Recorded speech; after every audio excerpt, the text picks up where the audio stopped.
All right, here we come. Here we go now. Here we go. Ready? Yeah. Alrighty. Hello, small people. How are you going? Alright. Well, it's back this evening. Alright, how you going? Is it cold where you are tonight? It's a little bit chilly where I am. I'm a little bit late because took me a little longer to get my rollers in because hands get a little bit, stiff in the cold. So it took me a bit of a while to get them into place. But here we are, and here I am, and here's Bedlington, and we're all here, and we're all ready. Now, okay, it looks like we've got some audio, and you should be able to hear me. So hello, hello, hello. Have you got your jammies on, or your tracksuit pants? Got your slippers, or your Ugg boots, or something comfy on? Got your favourite teddy, or your toy, or someone nice and warm, a nice big person to snuggle up with. So grab whatever it is that you have. Get comfy. If you've got a sip, if you've got a nice hot drink, it's not down a bit. Better than nothing. Right. Bedlington, wet Bedlington's whistle.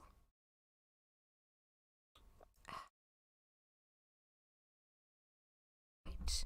Now let's look. We are up to chapter 5 this evening, and it's called the Toil, Trace and Trail. Remember the trace? Well, that's the harness and everything, the setup and everything that the dogs all get tied, not the word, strapped into and stuff. So that's called the trace or the traces. And obviously the trail is the track that they pull the sleds on. So the toil, you know what toil is? Toil means hard work. So the hard work being in the harness and on the track. All right, let's get going.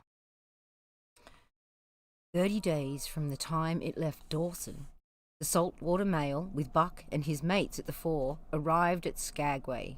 Remember, they got the mates carrying their sled. They were in a wretched state, worn out and worn down. Buck's 140 pounds had dwindled to 115. The rest of his mates, though lighter dogs, had relatively lost more weight than he. Pike, the malingerer, who in his lifetime of deceit had often successfully feigned a hurt leg, now limping in earnest. Sol Lex was limping, and Dub was suffering from a wrenched shoulder blade. They were all terribly footsore. No spring or rebound was left in them. Their feet fell heavily on the trail, jarring their bodies and doubling the fatigue of a day's travel. There was nothing the matter with them except dead tired. It was not the dead tiredness that comes through brief and excessive effort, from which recovery is but a matter of hours, but it was the dead tiredness that comes through the slow and prolonged strength drainage of months. No power of recuperation left, no reserve strength to call upon. It had all been used, the least bit of it. Muscle, fibre, every cell was tired, dead tired. And there was reason. In less than 5 months, they'd travelled 2,500 miles, during the last 1,800 of which they had had but 5 days' rest. When they arrived at Skagway, they were apparently on their last legs. They could barely keep the traces taut, and on the downgrades just managed to keep out of the way of the sled. "Mush on, poor sore feets," the driver encouraged them as they tottered down the main street of Skagway. "This'll do last, and then we get one long rest, eh? For sure. One bully long rest. The drivers confidently expected a long stopover. Themselves, they'd covered 1,200 miles with 2 days' rest, and in the nature of reason and common justice, they deserved an interval of loafing. But so many were the men who had rushed into the Klondike, and so many were the sweethearts, wives, and kin that had not rushed in, that the congested mail was taking on alpine proportions. Mountains and mountains of letters and parcels piling up. Then eager hands. Also, there were official orders. Fresh batches of Hudson Bay dogs were to take the places of those worthless for the trail. The worthless ones were to be got rid of, and since dogs count for little against dollars, they were to be sold. 3 days passed, by which time Buck and his mates now found how really tired and weak they were. And then, on the morning of the 4th day, 2 men from the States came along and bought them, harness and all. Song. The men addressed each other as Hal and Charles. Charles was a middle-aged, lightish-coloured man with weak and watery eyes, and a moustache that twisted fiercely and vigorously up, giving the lie to the limply drooping lip. Healed. Hal was a youngster of 19 or 20, with a big Colt's revolver and a hunting knife strapped about him on a belt that fairly bristled with cartridges. This belt, the most salient thing about him, it advertised his callowness, a callowness sheer and unutterable. Both men were manifestly out of place, and why such as they should adventure to the north is part of the mystery of the things that passes. Buck heard the chaffering, saw the money pass between the man and the government agent, and knew that the Scotch half-breed and the main trail drivers were passing out of his life on the heels of Perrault and Francois and the others who'd gone before them. When driven with his mates to the new owner's camp, Buck saw a slipshod and slovenly affair, tent half-stretched, dishes unwashed, everything in disorder. Also saw a woman. Mercedes, the men called her. She was Charles's wife and Hal's sister. A nice family party. Buck watched them apprehensively as they proceeded to take down the tent and load the sled. There was a great deal of effort about their manner, but no business-like method. The tent was rolled into an awkward bundle 3 times as large as it needed to be. The tin dishes were packed away, unwashed. Mercedes continually fluttered in the way of her men and kept up an unbroken chattering of remembrances and advice. When they put a clothes sack on the front of the sled, she suggested it should go on the back, and when they had it put on the back and covered it over with a couple of other bundles, she discovered overlooked articles which could abide nowhere else but in that very sack, and they unloaded again. 3 men from a neighbouring tent came out and looked on, grinning and winking at one another. "Oh, hello, Bobby."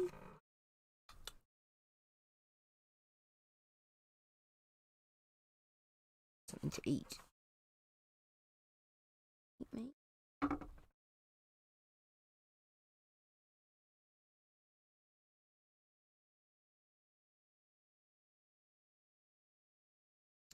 So yes, Mercedes, the wife, was getting in the way. So 3 men from a neighbouring tent came out and looked on, grinning and winking at "Oh, you've got a right smart load as it is," said one of them. "It's not me should tell you your business, but I wouldn't tote that tent along if I were you." "Undreamed of!" cried Mercedes, throwing up her hands in dainty dismay. "However in the world could I manage without a tent?" "It's springtime, and you won't get any more cold weather," the man replied. She shook her head decidedly. And Charles and Hal put the last odds and ends on top of the mountainous. "Think it'll ride?" the man asked. "Why shouldn't it?" Charles demanded rather shortly. "Oh, that's all right, the man hastened meekly to say. I was just wondering, that's all, it just seemed might top heavy." Charles turned his back and drew the lashings down as well as he could, which was not in the least well. And of course the dogs can hike along all day with that contraption behind them, confirmed a second of the men. Certainly, said Hal with freezing politeness, taking hold of the gee-pole with one hand and swinging his whip with the other. Mush, he shouted. Mush on there! The dogs sprang against the breastbands, strained hard for a few moments, and then relaxed. They were unable to move the sled. The lazy brutes! I'll show them, he cried, preparing to lash out at them with the whip. But Mercedes interfered, crying, Oh, Hal, you mustn't, as she caught hold of the whip and wrenched it from him. The poor dears! Now you must promise you won't be harsh with them for the rest of the trip, or I won't go a step. Precious lot you know about dogs, her brother sneered, and I wish you'd leave me alone. They're lazy, I tell you, and you've got to whip them to get anything out of them. That's their way. You ask anyone. Ask one of those men. Mercedes looked at them imploringly, untold repugnance at the sight of pain written in her pretty face. They're weak as water, if you want to know, came the reply from one of the men. They're plumb tuckered out, that's what's the matter. They need resting up. Rest be blanked, said Hal with his beardless lips, and Mercedes said, Oh, in pain and sorrow at the oath. But she was a clannish creature, and rushed at once to the defence of her brother. Never mind that man, she said pointedly. You're driving our dogs, and you do what you think's best with them. Again, Hal's whip fell upon the dogs. They threw themselves against the breastbands, dug their feet into the packed snow, and got down low to it, and put forth all their strength. The sled held as though it were an anchor. After 2 efforts, they stood still, panting. The whip was whistling savagely when once more Mercedes interfered. She dropped on her knees before Buck, with tears in her eyes, and put her arms around his neck. You poor dears, she cried sympathetically. Why don't you pull hard, and then you won't be whipped? Buck didn't like her. But he was feeling too miserable to resist her, taking it as part of the day's miserable work. One of the onlookers, who'd been clenching his teeth to suppress hot speech, now spoke up. It's not that I care a whoop what happens to you, but for the dog's sake, I just want to tell you, you can help them a mighty lot by breaking out that sled. The runners are frozen fast. Throw your weight against the gee-pole, right and left, and break it out. A third time the attempt was made, but this time following the advice. Hal broke out the runners, which, had been frozen in the snow. The overloaded and unwieldy sled forged ahead, Buck and his mates struggling frantically under the rain of blows. 100 yards ahead, the path turned and sloped steeply into the main street. It would have required an experienced man to keep the top-heavy sled upright. Top-heavy, big, tight corner to go round. And Hal was not such a man. As they swung on the turn, over went the sled, spilling half its load through the loose lashings. The dogs never stopped. The lightened sled bounded on its side behind them.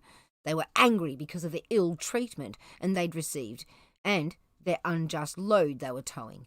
Buck was raging. He broke into a run, the team following his. Hal cried, Whoa! Whoa! But they gave no heed. He tripped and was pulled off his feet. The capsized sled ground over him, and the dogs dashed up the street, adding to the gaiety of Skagway as they scattered the remainder of the outfit along its chief thoroughfare. Kind-hearted citizens caught the dogs and gathered up the scattered belongings. Also, they gave advice. Half the load, twice the dogs. If they ever expected to reach Dawson, well, that was what was said. Hal and his sister and brother-in-law listened unwillingly, pitched tent, and overhauled the outfit. Canned goods were turned out that made men laugh, for canned goods on the long trail, that's a thing to dream about. Blankets for a hotel, quoth one of the men who laughed and helped. Half as many is too much. Get rid of them. Throw away that tent and all those dishes. Who's going to wash them anyway? Good Lord, do you think you're travelling on a Pullman? And so it went, the inexorable elimination of the superfluous. Mercedes cried when her clothes bags were dumped on the ground and article after article was thrown out. She cried in general, and cried in particular over each discarded thing. She clasped hands about knees, rocking back and forth broken-heartedly. She averred she'd not go an inch, not for a dozen Charleses. She appealed to everybody and to everything, finally wiping her hands and proceeding to cast out even articles of apparel that were imperative necessities. And in her zeal, when she'd finished with her own, she attacked the belongings of her men and went through them like a tornado. This accomplished, the outfit, though cut in half, was still a formidable bulk. Charles and Hal went out in the evening and bought 6 outside dogs. This, added to the 6 of the original team, and Teak and Kuna, the huskies obtained at the Rink Rapids on the record trip, brought the team up to 14. But the outside dogs, although practically broken in since their landing, well, they didn't amount to much. 3 were short-haired pointers, 1 was a Newfoundland, and 2 other were mongrels of indeterminate breed. They didn't seem to know anything, these newcomers. Buck and his comrades looked upon them with disgust, and though he speedily taught them their places and what not to do, could not teach them what to do. They did not take kindly to Trace. With the exception of the 2 mongrels, they were bewildered and spirit-broken by the strange, savage environment in which they found themselves and by ill treatment that they had received. The 2 mongrels were without spirit at all. Bones were the only thing breakable about them. With the newcomers, hopeless and forlorn, and the old team worn out by 2,500 miles of continuous trail, the outlook was anything but bright. The 2 men, however, were quite cheerful. And they were proud, too. They were doing the thing in style, with 14 dogs. They'd seen other sleds depart over the pass for Dawson or come in from Dawson, but never had they seen a sled with so many as 14 dogs. In the nature of Arctic travel, there was a reason why 14 dogs should not sled, and that was, well, one sled, it couldn't carry the food for 14 dogs. Charles and Hal did not know this. They had worked the trip out with a pencil, so much to a dog, so many dogs, and so many days. QED. Mercedes looked over their shoulders and nodded comprehensively. Oh, it was all so very simple. Late next morning, Buck led the long team up the street. There was nothing lively about it, no snap or go in him and his fellows. They were starting dead weary. Not a good way. 4 times he had covered the distance between Saltwater and Dawson, and the knowledge that, jaded and tired, he was facing the same trail once more, well, it made him bitter.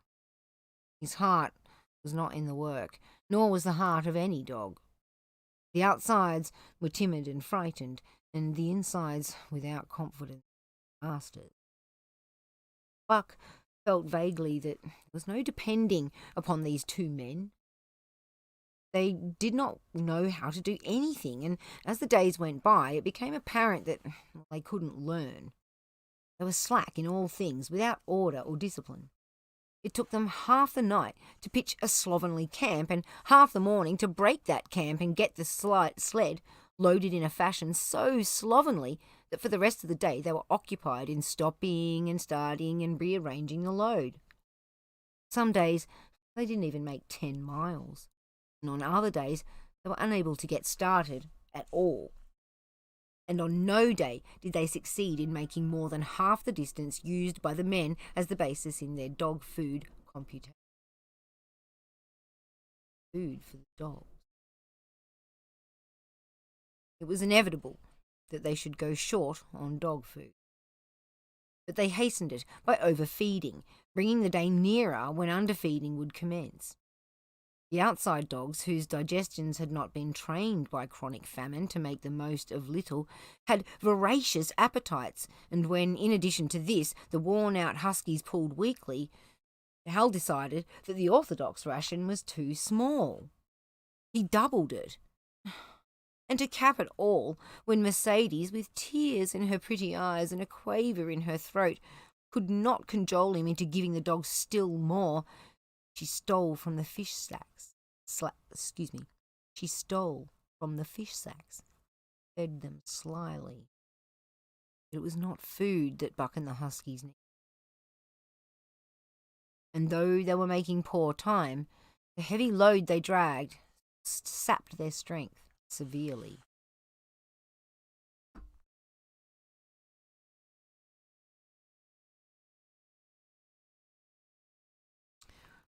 All right, small people, we are going to call it there.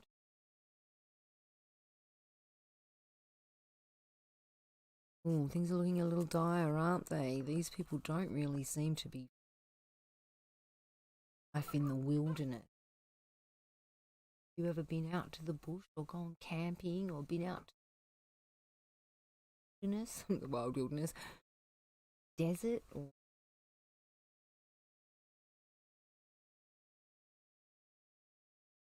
keep you close?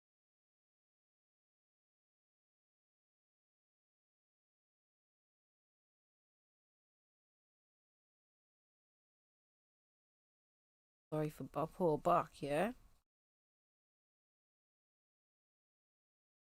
Dogs. Lucky it's just a storm. Okay, so remember, before you go falling asleep tonight, to pull all your thoughts up right behind.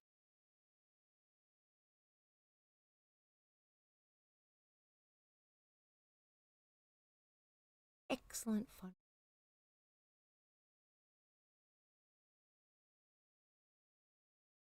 Jump out of bed, woo! All ready. Face the exciting day of learning cool stuff, doing cool stuff with really excellent sweet dreams and story. All right. Love yous. Bye. Oh, what was that? Edlington.